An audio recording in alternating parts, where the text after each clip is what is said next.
Assalamualaikum warahmatullahi wabarakatuh, anak-anak ustazah.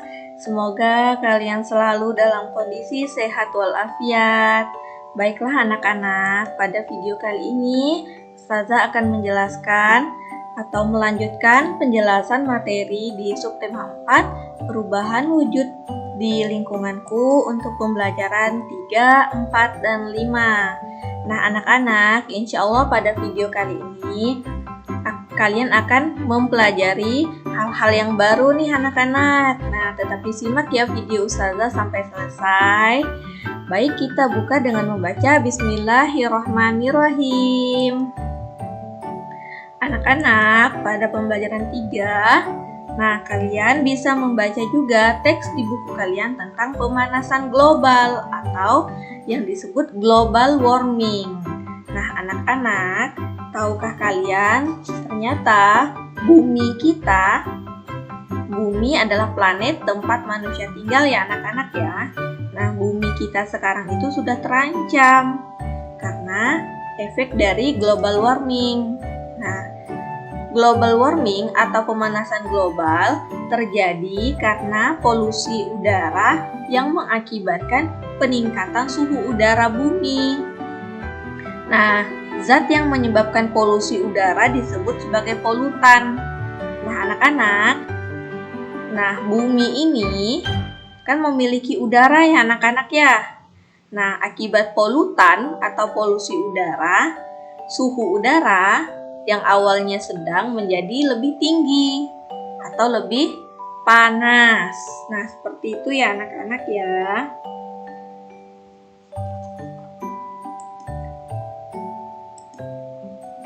Nah, mengapa global warming itu berbahaya? Karena jika suhu udara di kutub atau jika suhu udara di bumi meningkat, maka es di kutub. Nah, kalian perlu ketahui bahwa bumi itu memiliki kutub utara dan kutub selatan. Nah, di kutub utara dan kutub selatan ini suhunya sangat dingin anak-anak. Karena bahkan di sana itu daratannya berbentuk es. Nah, tapi karena global warming atau karena pemanasan global, esnya lama-kelamaan mencair. Otomatis daratan esnya akan berkurang ya anak-anak ya. Kalian kan tahu ya, es adalah benda padat. Jika mencair maka airnya akan bertambah ya anak-anak kan. Nah, otomatis daratannya akan berkurang. Selanjutnya, hewan-hewan yang di sana seperti beruang kutub, penguin, atau sejenisnya akan kekurangan, tidak ada tempat tinggal. Nah, akhirnya beruang-beruang ini atau hewan-hewan ini bisa menjadi punah. Nah, sangat bahaya ya anak-anak ya. Selain itu, banyak juga dampak dari global warming ini. Nah, jadi penyebab dari global warming ini adalah contohnya asap pabrik, asap kapal laut, asap mobil, dan pembakaran hutan. Dan ada juga penyebab yang lain seperti dampak dari penggunaan rumah kaca. Nah, anak-anak, bagaimana cara mengurangi pemanasan global? Nah, anak-anak bisa menguranginya dengan cara mengurangi polutan udara. Nah, misalnya dengan mengurangi asap kendaraan. Jadi jangan ada banyak asap kendaraan. Bagaimana ustazah caranya? Ya, kalian bisa menggunakan alat transportasi umum seperti bis. Nah, kalau di Pontianak, kalian bisa menggunakan atau membuat program bersepeda atau jalan sehat. Nah, sebenarnya di Pontianak juga ada ya anak-anak ya bis umum untuk anak pelajar. Selanjutnya, Kita juga dapat mengurangi dampak pemanasan global dengan bersatu, yaitu kita bersatu dalam mengurangi aktivitas polutan yang dengan cara menggunakan transportasi umum. Contohnya juga kereta api merupakan salah satu contoh transportasi umum. Untuk mengatasi pemanasan global merupakan tanggung jawab bersama. Dibutuhkan kerjasama yang sungguh-sungguh dari semua orang. Nah, kerjasama merupakan salah satu contoh sikap bersatu ya anak-anak ya.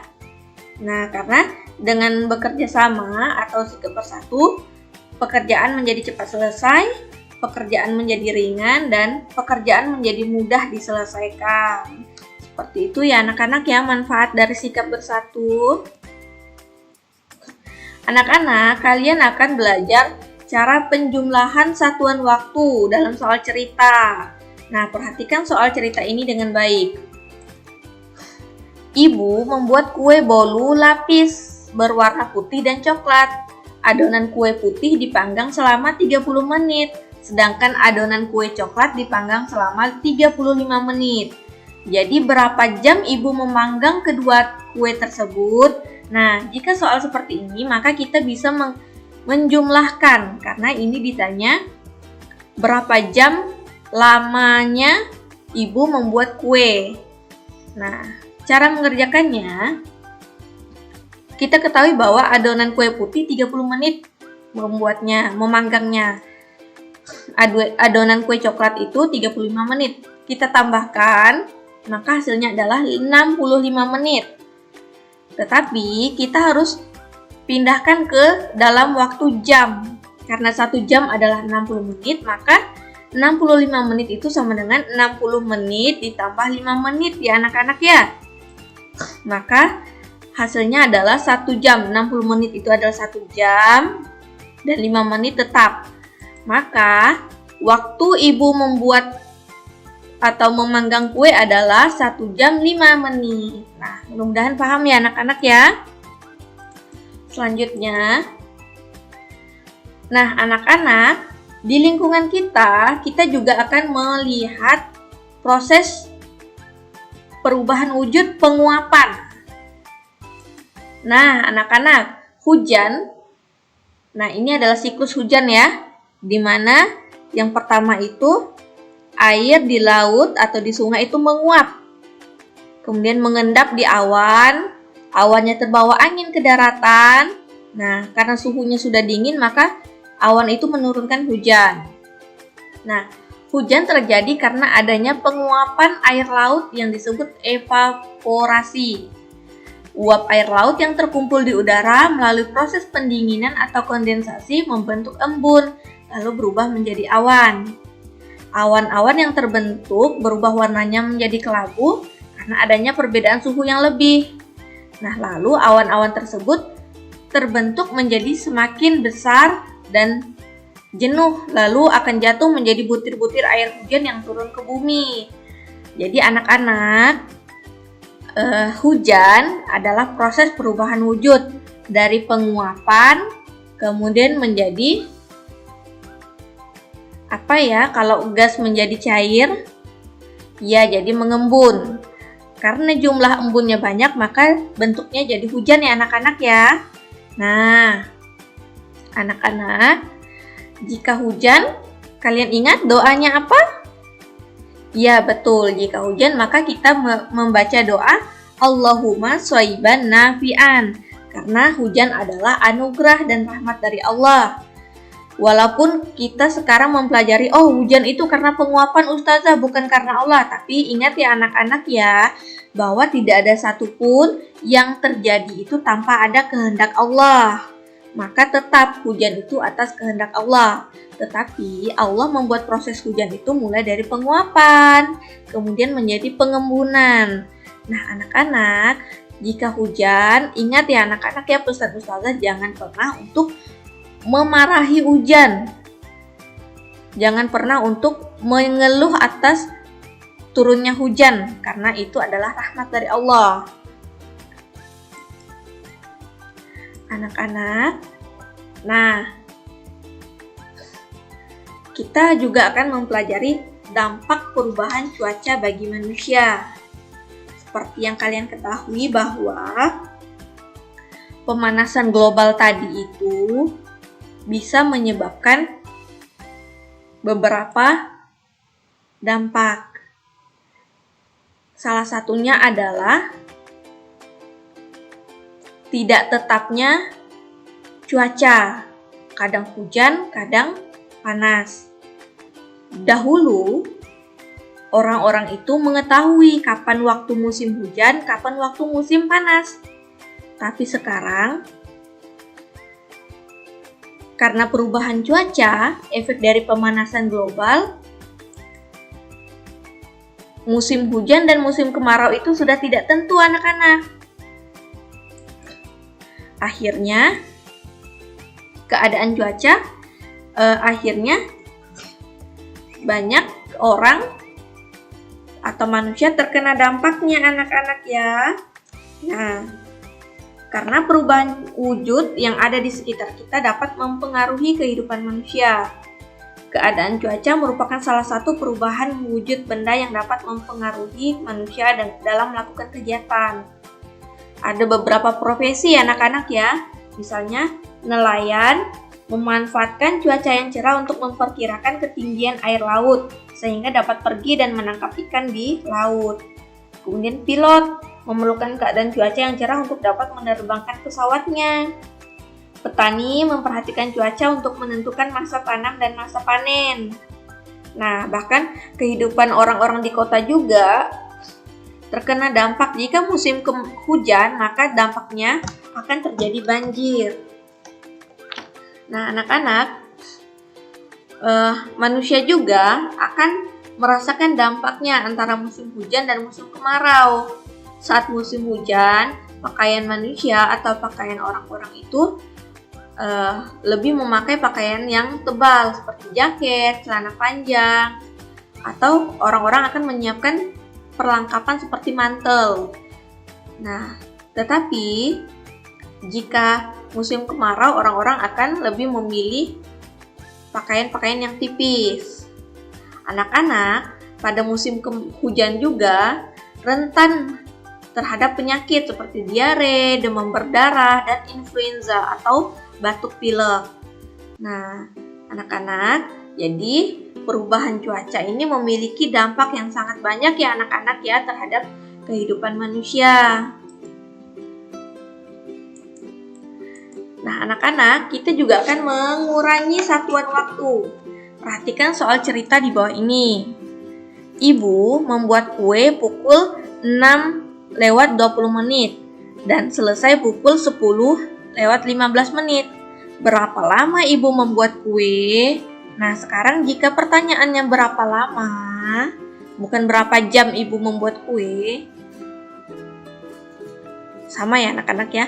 Berapa lama ibu membuat kue, maka kita harus untuk mengetahui lama waktu, maka kita harus mengurangi waktu akhir. Oke, sekarang Ustazah kembali ulangi ya.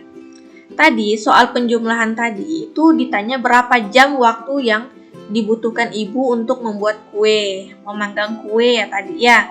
Maka itu ditambah karena ditanya berapa jam. Sekarang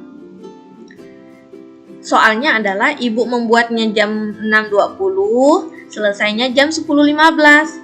Jadi yang ditanya adalah lama waktu ibu membuat kue. Maka rumusnya adalah waktu selesai atau waktu akhir dikurangi waktu awal atau waktu mulai. Nah, waktu mulainya 6:20, waktu selesainya 10:15. Maka kita kurangi waktu selesainya adalah 10:15 menit. Waktu mulainya 6:20. Kita kurangi. Namun 15 menit ini tidak bisa ya anak-anak ya kita kurangi 20. Dan ini tidak bisa kita pinjam karena ini pengurangan dalam bentuk waktu. Maka 15 tidak dapat dikurangi 20 menit, maka harus meminjam 1 jam dengan cara mengubahnya. Perhatikan ya anak-anak ya. 1 jam itu 60 menit. Kita rubah jam 10 ke jam 9. Nah, ingat jam 10 itu sama dengan jam 9:60 menit. Ini sama ya anak-anak ya. Jam 10 itu sama dengan jam 9.60 menit. Karena 60 menit ini adalah 1 jam, maka nilainya ini sama dengan jam 10. Paham ya sampai di sini anak-anak ya? Maka dari itu, nah 9.60 menit tadi ini jam 10. Ingat ya, kita rubah dari jam 10 menjadi jam 9. Maka perubahannya itu adalah jam 9.60 menit. Nah 60 menit kita tambahkan 15 menitnya. Ini di akhir 15 menit. Nah maka dari itu kita jam selesainya tadi adalah jam 9 ditambah jam 9 75 menit. 75 menit dapat dari mana? Kita lihat 60 menit ini di belakang kita ditambah dengan 15 menit ini. Jadilah 75. Baru bisa kita kurangi.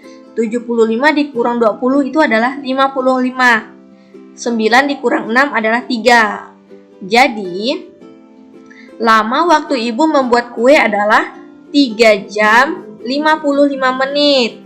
Oke, paham ya anak-anak ya sampai di sini penjelasan Ustazah. Ini kita ubah jika pengurangan menitnya ini kecil. Tetapi jika menitnya itu bisa dikurangi, tidak perlu kita ubah jamnya ya anak-anak ya. Baik, nah perubahan wujud benda di alam merupakan bukti kekuasaan Allah. Nah, Allah telah menciptakan bumi dan isinya untuk memenuhi kehidupan manusia. Maka dari itu kita harus bersyukur. Ayo merawat dan melestarikan lingkungan sekitar kita agar tetap bermanfaat bagi kehidupan kita. Nah, sekian penjelasan dari Ustazah. Jazakumullah khairan katsir telah menyaksikan video ini sampai selesai. Mudah-mudahan anak-anak Ustazah bisa memahami penjelasan Ustazah dengan baik. Baik, kita tutup dengan membaca Alhamdulillahirabbil alamin. Sampai ketemu di video selanjutnya ya anak-anak. Tetap semangat. Allahu Akbar.